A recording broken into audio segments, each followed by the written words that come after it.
আসসালামু আলাইকুম, কেমন আছেন সবাই? মাঝে মাঝে ঘুম থেকে উঠে যদি দেখেন আপনার হাজবেন্ড আপনাকে নাস্তা কিনে দিয়ে অফিসে চলে গেছে, তখন কেমন লাগবে বলেন?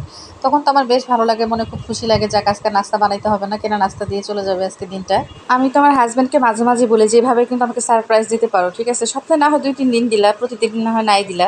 এটা যাই হোক, নাস্তাগুলোকে বের করে নিলাম, ডিম ভাজিয়া পরোটাগুলো এখন খেয়ে নিব, তারপর দুপুরে রান্না বান্না করতে চলে যাব। আর কেনা পরোটাগুলো কেন জানি আমার কাছে অনেক বেশি ভালো লাগে, অনেক বেশি মুড়মুড়া থাকে। আমরা আসলে বাসা যেগুলো বানাই এতটা মনে হয় না আমার কাছে ভালো লাগে।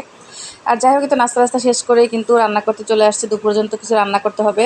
আর আমি আজকে আমার জন্য একটু লইটে শুটকি রান্না করব। শুটকিটা যে আমার এতটাই পছন্দ, মানে কি বলবো, লইটে শুটকির প্রতি আমার একটা অন্যরকম একটা ফিলিংস কাজ করে। অন্য কোনো শুটকির প্রতি অতটা মানে ভালো লাগে না, কিন্তু লইটে শুটকিটা আমার অনেক পছন্দের একটা খাবার। এই লইটে শুটকিটা আমার বাসায় শুধু আমি একা খাই, আর কেউ খায় না, কারণ আমার ছেলেও পছন্দ করে না, আমার হাজব্যান্ডও খায় না, ওরা খায় না, শুধু আমার জন্য আমি রান্না করতেছি।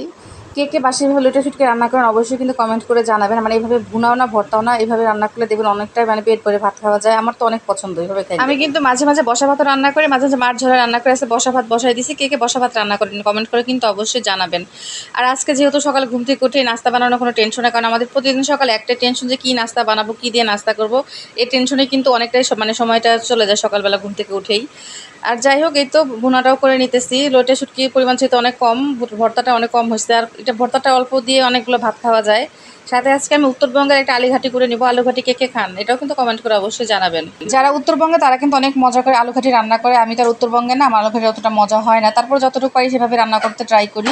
আমার আলুঘাটিটা অতটা ভালো লাগে না, কিন্তু আপনার ভাইয়া অনেক পছন্দ করে। যেহেতু লুটি শুটি খাবে না, তার জন্য তো আলুঘাটি করাই লাগবে, বা অন্য কোনো সবজি করা লাগতো। এই তো যাই হোক, আলুঘাটি করে নিতেছি। আমারটা একদমই ভালো হয় না, মানে কি বলবো, মানে খাওয়া চলে এরকম একটা অবস্থা। ডিম দিয়ে আজকে আলু ঘাটি করে নেব। আর এই তো ভাতের সাথে আজকে কিছু মানে ভর্তা দিছিলাম, এটা হচ্ছে কচুরমুখী ভর্তা।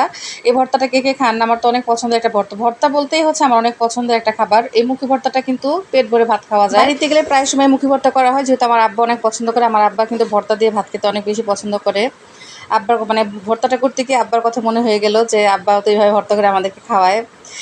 আর যাই হোক, এই তো মুখে ভর্তাটা করে নিতেছি। ভর্তাটা যত ভালো করে ম্যাশ করবেন তত কিন্তু ভালো লাগবে খেতে। আর ঝালটা মানে খুব বেশি বেশি দিনে কমও দিই নেই, হালকা রাখছি। আমাদের বাড়িতে যে কোনো ভর্তা কিন্তু আমার আব্বা নিজে হাতে করে, সেটা আলু ভর্তা, বেগুন ভর্তা, সিম ভর্তা বা মুখি ভর্তা, যে কোনো ভর্তা হোক আব্বা নিজে হাতে বানাবে, সেখান থেকে আমরা নিয়ে খাই।